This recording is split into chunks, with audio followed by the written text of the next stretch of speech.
Thanks for listening today, our Elko Live program here on KELK. Wednesday in advance of the regular Elko County Commission meeting. So pleased to catch up with our County Commissioner. Delmo Andreozzi is in studio.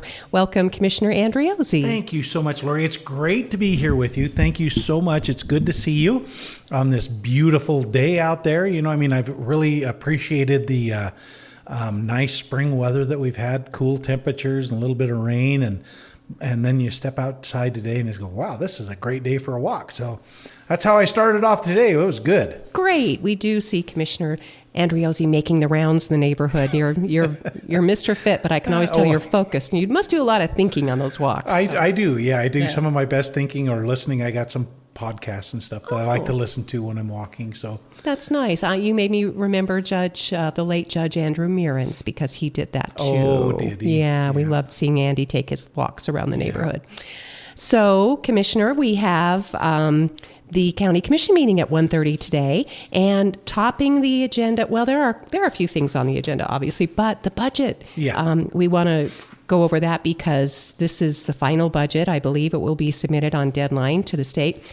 And there's a few negative numbers in here, right? Yeah, there are. It's obviously a little bit of more of a challenging year. It's very cyclical though. That happens. The economy is strong and then it dips, and we are in a little bit of a dip. We have been here for a little bit. So a bulk of our revenues come from property taxes, which is very stable. And then the other part is from sales tax, or it's called C-tax, commerce tax. And for us, that sales tax is down about 12%. We're watching it trend down. It's been trending down for a while, so we watch that pretty seriously. And 12% in our budget. It's a big number. It's about $2 million.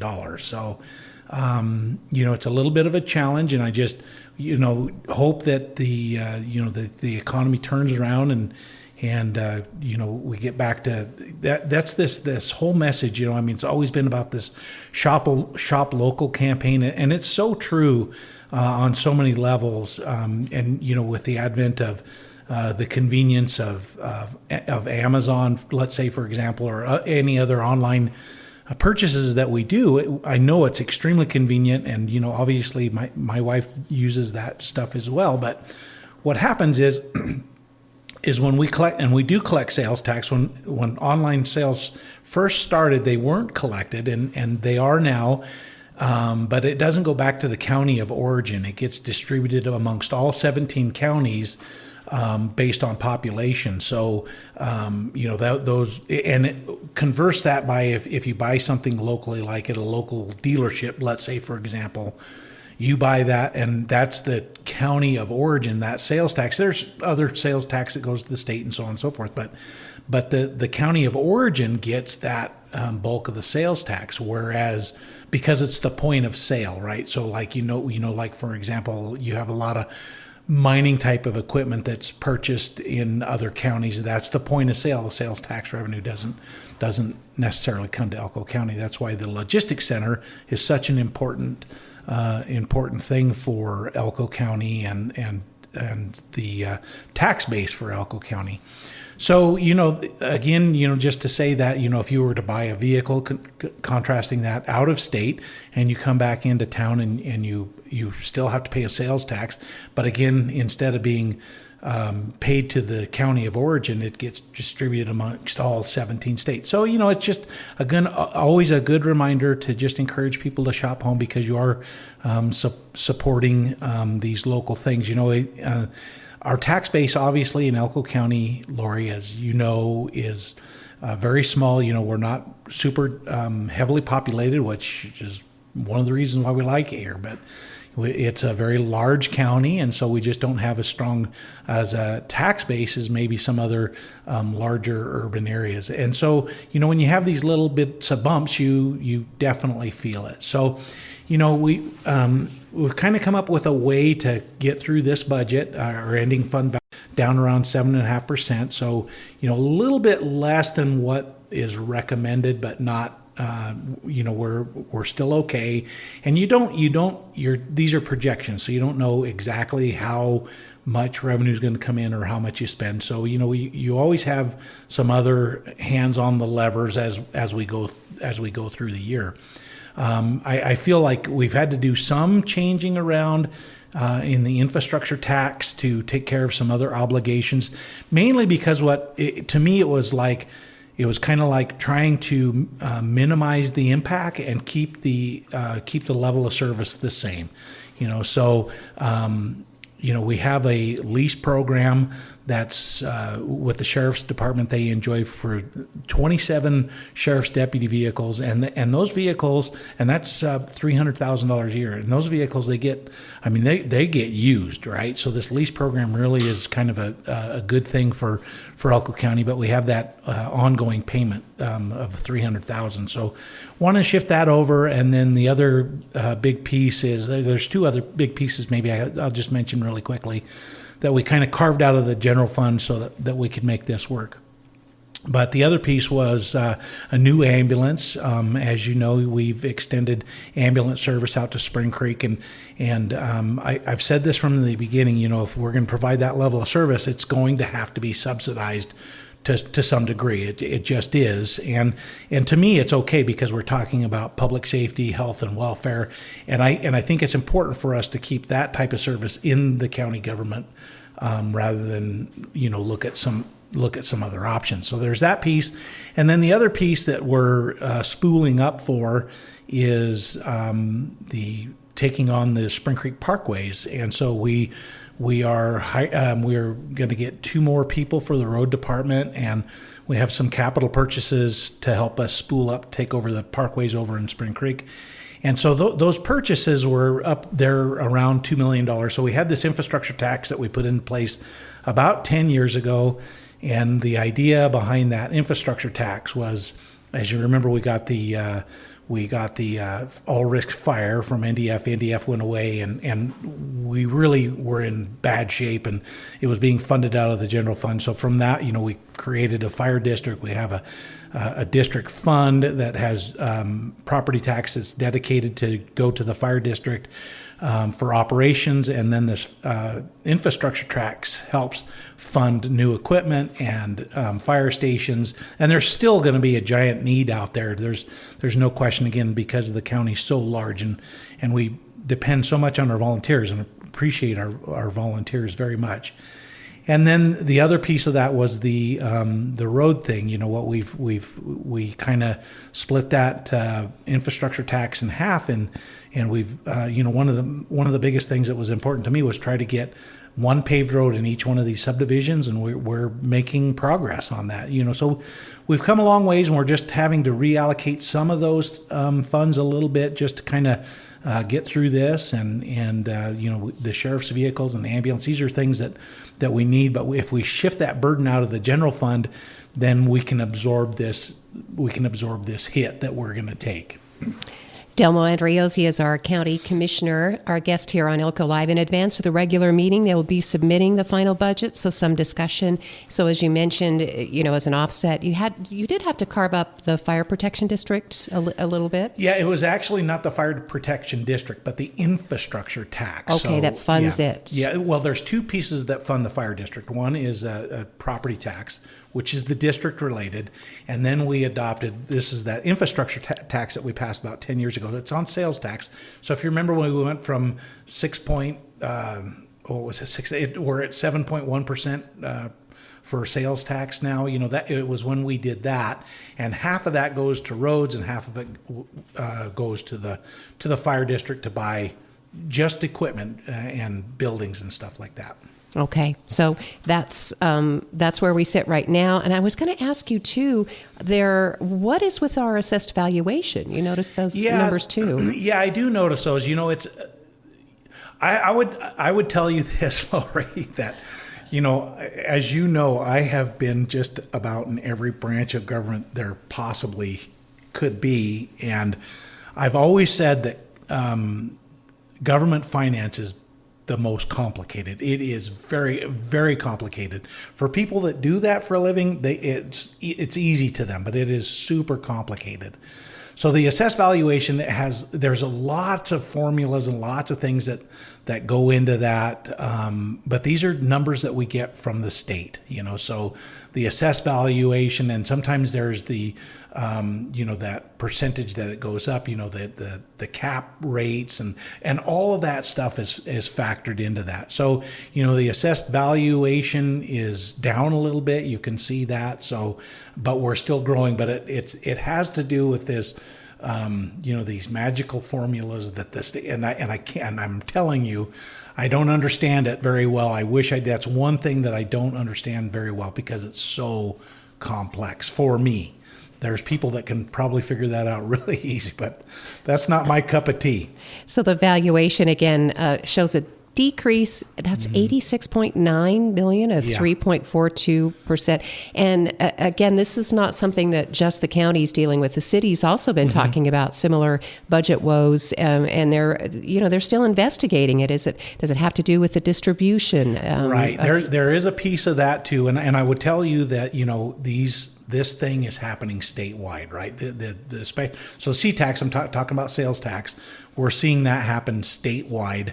Anywhere from what I heard, anywhere from 3 to 6%. If you looked at the state's budget, their projections, they're off like $80 million, right? So there's it's an impact out there. The one thing that happened this year that kind of creates some confusion is that they had a software or program system that helped calculate this and disperse it. And these funds come to us 3 months in behind time. So in other words, here we are in May, so we'd have to go back to March, April, February, right? So it's February's receipts that we're seeing now. There is a delay in that process. And so they changed the program, and we were watching before they changed the program. We were watching.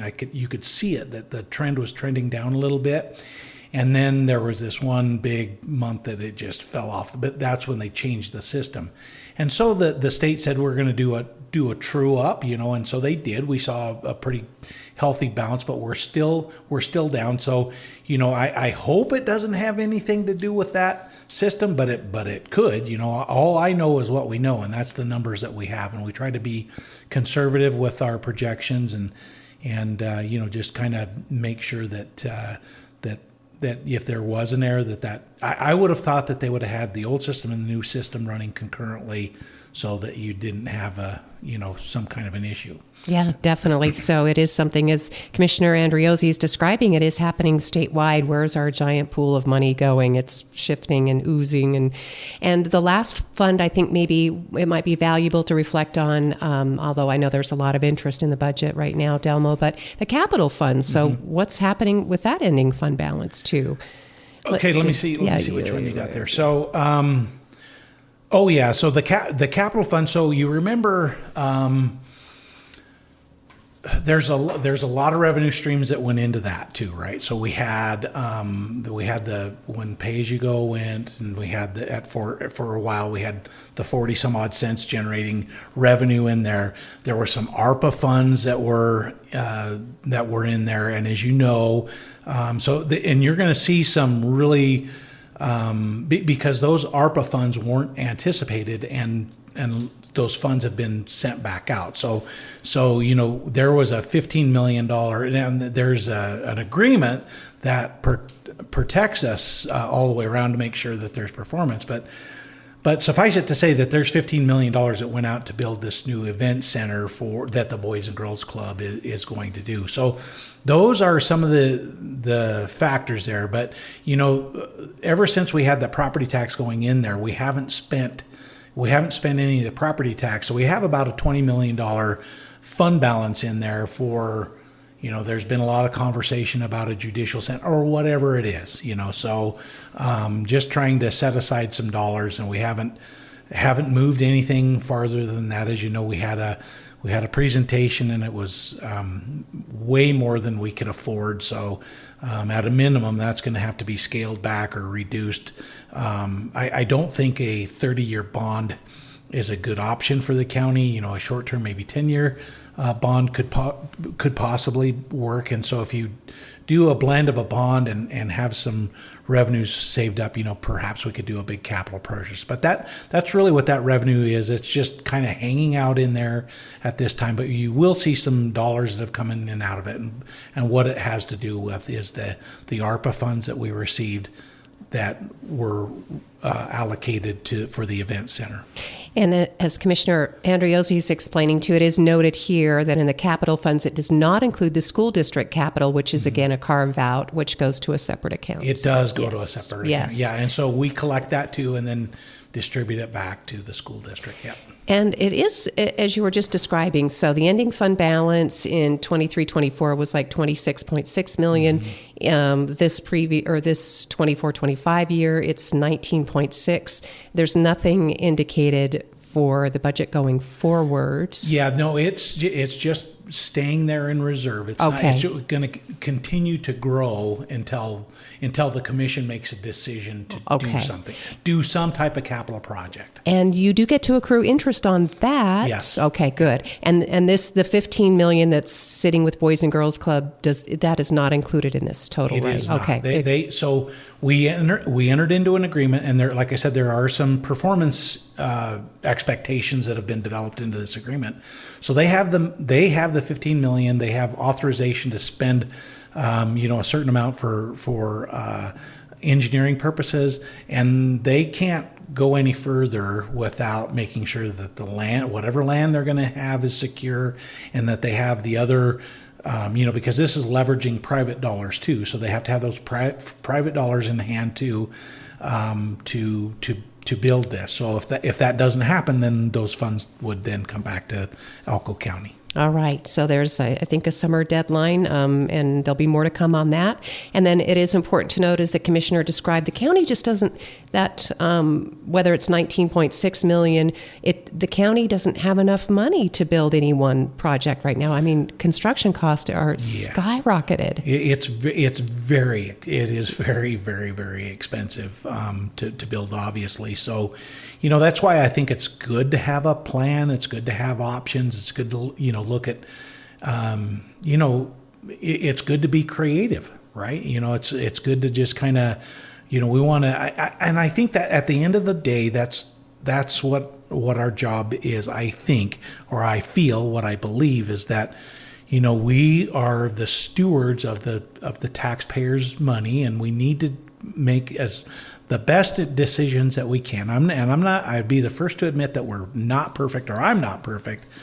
But we got to set out to make the best decisions that we possibly can, because these are finite resources. We don't have an opportunity to back up and try again.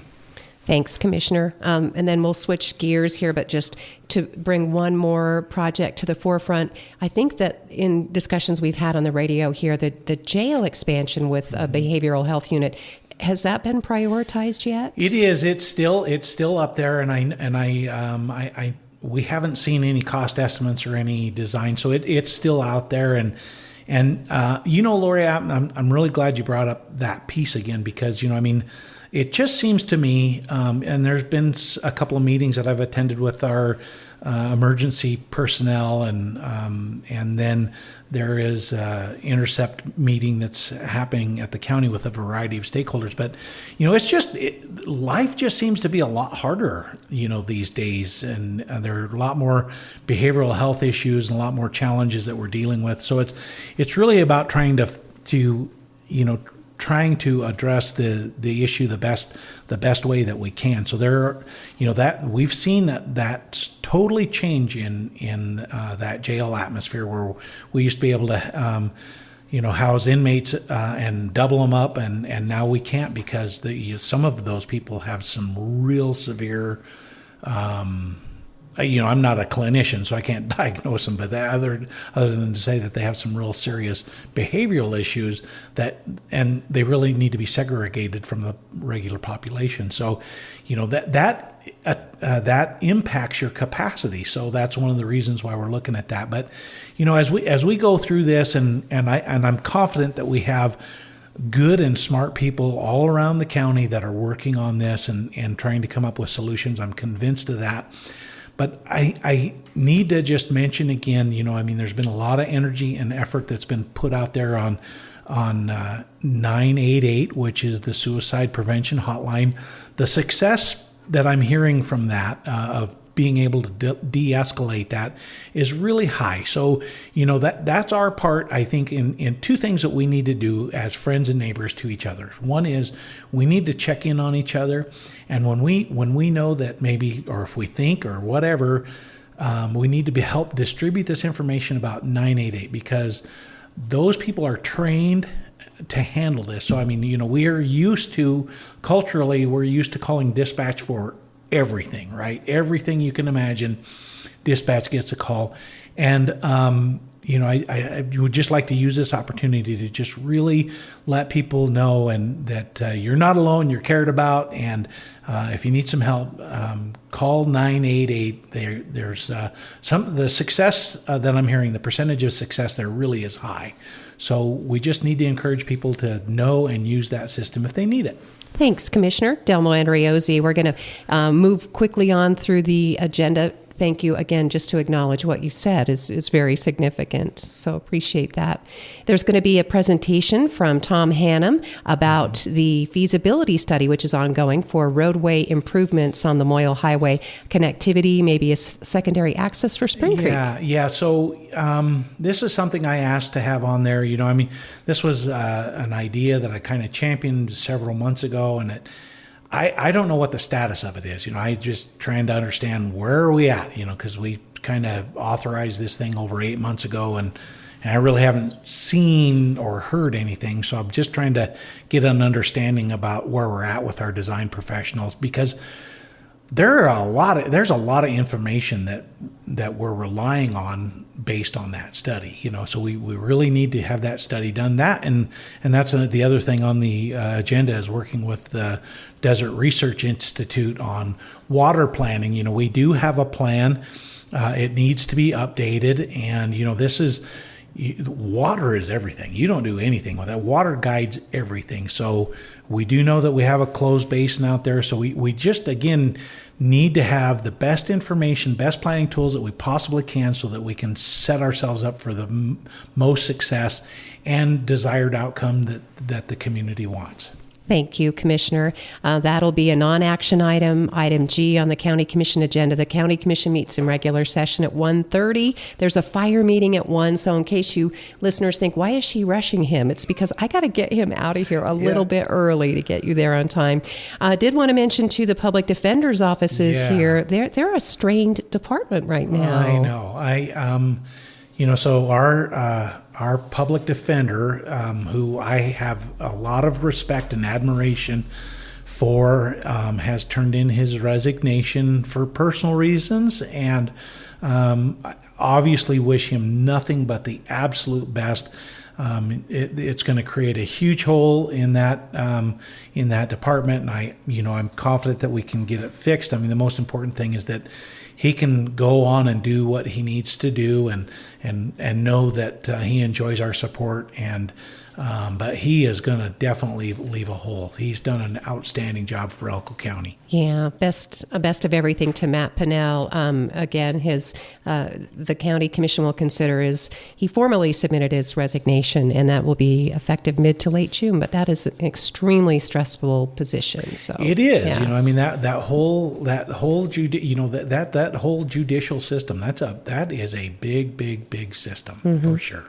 Also on the agenda quickly is the Flight Alliance of Northeast Nevada. You'll get a non-action, but a presentation, an overview of how that's taking off. Yeah, no pun intended. I know. Or was that on purpose? That was on purpose. You're right. I love it. Yeah. So there's another thing that we are invested in and will continue to be invested in. It's a part of our transportation infrastructure, and we're doing everything we can to get it stabilized and hopefully get to a point where it can take off on its own, no pun intended. But until then, excited to hear about an update, and I would tell you that Rex Steninger is a county representative on this, as well as Amanda Osborne, and they've both been great champions for this Flight Alliance. They've done a lot of work. I know they've traveled to other counties to get some support as well. So we're all supporting this and just trying to keep that service viable for our communities. Thanks to the county for contributing the $500,000 and matching what the city does to keep those flights subsidized, SkyWest to and from. Fingers crossed that we get past the latest legislative deadline, which will be Friday the 23rd. So, well, with that, then just a quick reminder that the health board meeting's at 3 o'clock. And I want to thank you for the health board, Delmo. These are great meetings. This is so important to the community. It is. I think if nothing else, sometimes they can be long and arduous, but the point is that we're talking, right? These things were happening in a vacuum for so long, so it's important for us to talk about these things so that we're aware of them, we're aware of some of these issues, so that we can kind of monitor them and make course corrections the best that we can. And again, the health board meeting at 3 o'clock. Follow along either in person or online. The county commission meeting, regular meeting starts at 1:30. Health board at 3. You can go to elkocountynv.net, or you can be there in person in the Nanini Administrative Building there at 540 Court Street. Anything in closing? I can't think of anything, Lori, except to say thank you to you and this locally operated broadcast company. It's always a pleasure to come in here and talk a little bit about what's going on, these current events, and I know I've got a year and a half left, but I feel like it's just motoring along. I still got a lot of gas in my tank, and I'm trying to get a lot of stuff taken care of. But I've just absolutely loved serving in this capacity. It's just been a real privilege for me to do this, Lori. So thank you for having me here. Thank you. Elko County Commissioner Delmo Andreozzi, our guest here in advance of the regular county meeting that starts at 1:30. Thank you, listeners.